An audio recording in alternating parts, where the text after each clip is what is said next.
warahmatullahi wabarakatuh. Perkenalkan, nama saya Nurbaiti, mahasiswa IAIN Metro, jurusan Ekonomi Syariah Pasca Sarjana. Baik, sebelumnya saya ingin mengucapkan terima kasih kepada Ibu Siti Nurjana selaku dosen pengampu mata kuliah Sejarah Peradaban Islam. Di sini saya akan menjelaskan terkait dengan dinasti Umayyah. Hal pertama yang perlu kita ketahui mengenai dinasti Umayyah adalah sejarah berdirinya dinasti Umayyah, kemudian mengenai sistem pemerintahan dinasti Umayyah. Oke, check it out. Baik, di sini saya akan menjelaskan mengenai poin pertama, yaitu sejarah berdirinya dinasti Umayyah.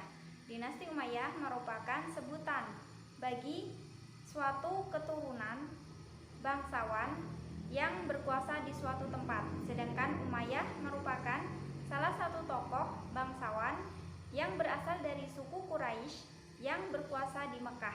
Jadi yang dimaksud dengan dinasti Umayyah yaitu keturunan yang berasal dari Umayyah yang merupakan suku Quraisy yang berkuasa di Mekah.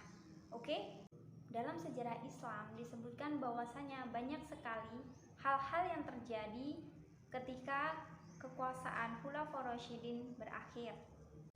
Dalam sejarah disebut dengan fase transisi. Apa sih fase transisi itu dan apa saja yang ada di dalamnya? Oke, yang pertama mengenai perang sifil, kemudian mengenai tahkim, ketiga mengenai terbunuhnya Khalifah Ali bin Abi Thalib, kemudian pengangkatan Hasan, terjadinya Amul Jamaah tahun persatuan. Proses terbentuknya dinasti Umayyah bermula ketika Khalifah Utsman bin Affan terbunuh oleh Humron bin Sudan pada tahun 656 Masehi. Pada saat itu, penduduk Madinah dan para sahabat seperti Talhah bin Ubaidillah mendatangi Ali bin Abi Thalib yang merupakan menantu dari Rasulullah SAW untuk menggantikan Khalifah Utsman bin Affan. Pada saat itu Khalifah Ali memikirkan secara matang-matang dan akhirnya menyetujui hal tersebut, sehingga terjadilah pembaiatan pada tanggal 17 Juni 656 Masehi. Ternyata setelah Khalifah Ali bin Abi Thalib diangkat menjadi khalifah pengganti Utsman bin Affan, ternyata banyak sekali masyarakat yang menentang atau golongan yang menentang, salah satunya yaitu Muawiyah bin Abi Sufyan. Konflik ini berujung pada perang Siffin, di mana pada saat perang Siffin terjadi peristiwa penting yang dalam sejarah disebut dengan tahkim. Adapun akhir dari perang Siffin ini yaitu diajukannya tahkim kepada Khalifah Ali bin Abi Thalib. Karena mempertimbangkan banyaknya umat Islam yang terbunuh pada saat perang Siffin, Khalifah Ali bin Abi Thalib menerima permintaan tahkim yang diajukan oleh Muawiyah. Namun, akibat dari penerimaan tahkim tersebut, golongan dari umat Ali bin Abi Thalib terpecah menjadi dua. Yang pertama, golongan yang keluar dari barisan Khalifah Ali, yang pada saat ini disebut dengan golongan Khawarij, kemudian golongan yang masih membersamai Khalifah Ali, yaitu golongan Syiah, dan yang ketiga golongan Muawiyah. Adapun peristiwa besar selanjutnya yaitu mengenai terbunuhnya Khalifah Ali bin Abi Thalib. Pada saat itu, penduduk Madinah dan para sahabat mendatangi Hasan bin Ali yang merupakan putra dari Ali bin Abi Thalib untuk menggantikan ayahanda yang telah terbunuh. Namun, pengangkatan Khalifah Hasan menjadi khalifah tidak berlangsung lama, kurang lebih hanya 6 bulan. Pada saat itu, posisi Hasan berada pada kekuatan politik yang sangat lemah, sehingga Hasan memilih untuk menyerahkan tampuk kekuasaannya kepada Muawiyah bin Abi Sufyan dengan mengajukan beberapa syarat. Adapun syarat yang diajukan adalah sebagai berikut. Pertama, Muawiyah harus bertindak sesuai Al-Quran, Sunnah, dan Khulafaur Rasyidin. Kedua, Muawiyah tidak berhak mengangkat khalifah dan penggantinya dan memilih khalifah disertakan kepada Dewan Syura Muslimin. Isi perjanjian selanjutnya yaitu nomor 3 mengenai orang-orang dimanapun berada, harta, jiwa, dan anak-anaknya berada dalam keadaan aman. 4. Pengikut dan sahabat Ali, maka harta, jiwa, dan anak-anaknya berada dalam keadaan aman. 5. Muawiyah tidak boleh merongrong dan menyakiti Hasan alaihissalam dan saudaranya Husain serta seluruh ahlul bait. Keberhasilan Muawiyah menjadi seorang khalifah juga disebabkan beberapa faktor sebagai berikut. Pertama, adanya dukungan yang kuat dari rakyat Suriah dan dari keluarga Bani Umayyah dengan sumber kekuatan militer, tenaga manusia, dan kekayaan. 2. Sebagai administrator, Muawiyah sangat bijaksana dalam menempatkan pembantunya dalam jabatan penting, di antaranya Amr bin As sebagai politikus yang mengagumkan dan memiliki akses yang sangat kuat dalam membina perpolitikan Muawiyah. 2. Mughirah bin Syu'ban adalah seorang politikus independen.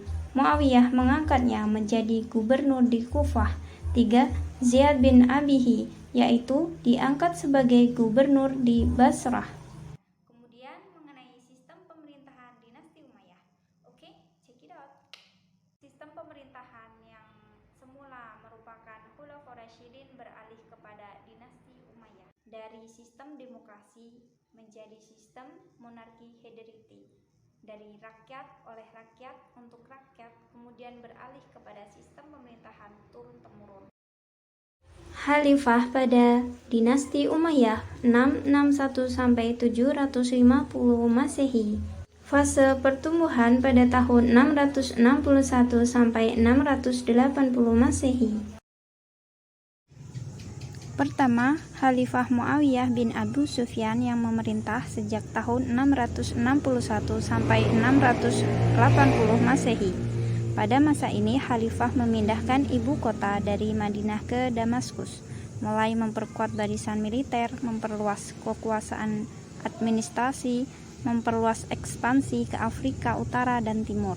Kedua, Yazid bin Muawiyah pada tahun 680 sampai 683 Masehi. Yazid fokus menghadapi pemberontakan dan mampu merebut kota penting Bizantium yaitu Amorion. 3. Muawiyah bin Yazid pada tahun 683 Masehi.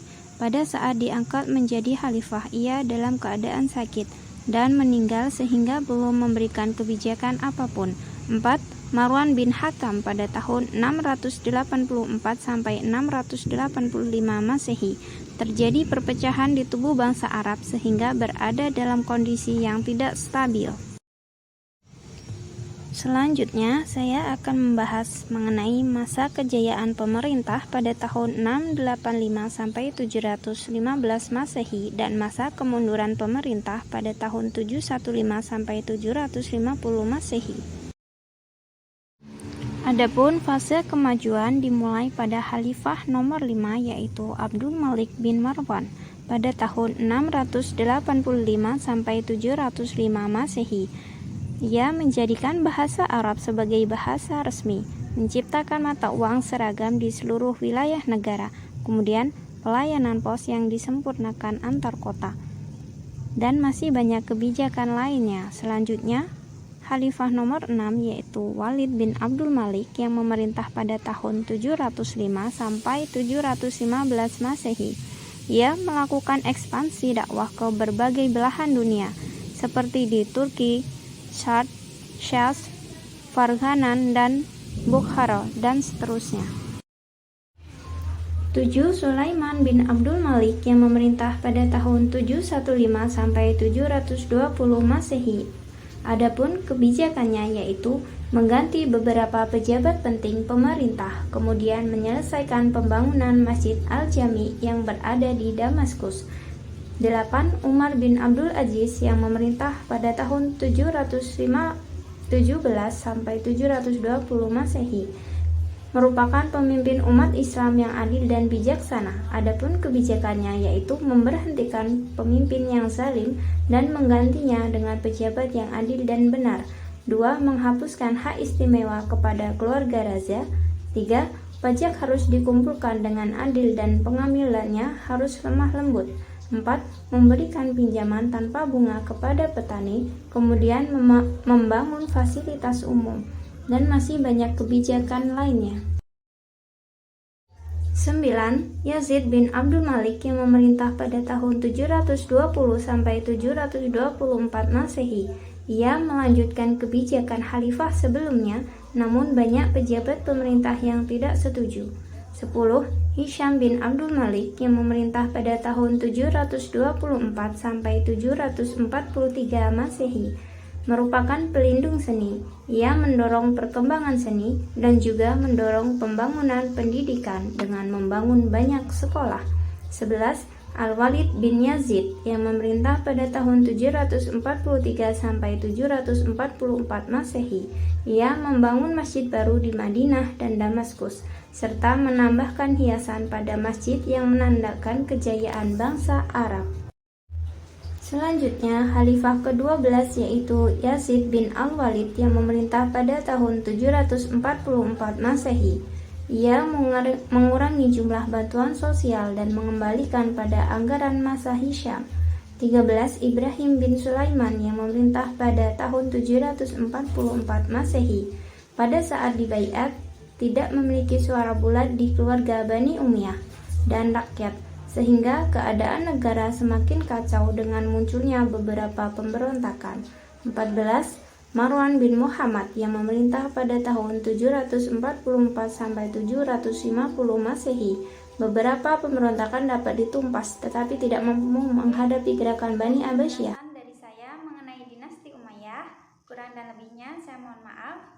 Saya akhiri, billahi taufik wal hidayah. Wassalamualaikum warahmatullahi wabarakatuh. Semoga bermanfaat.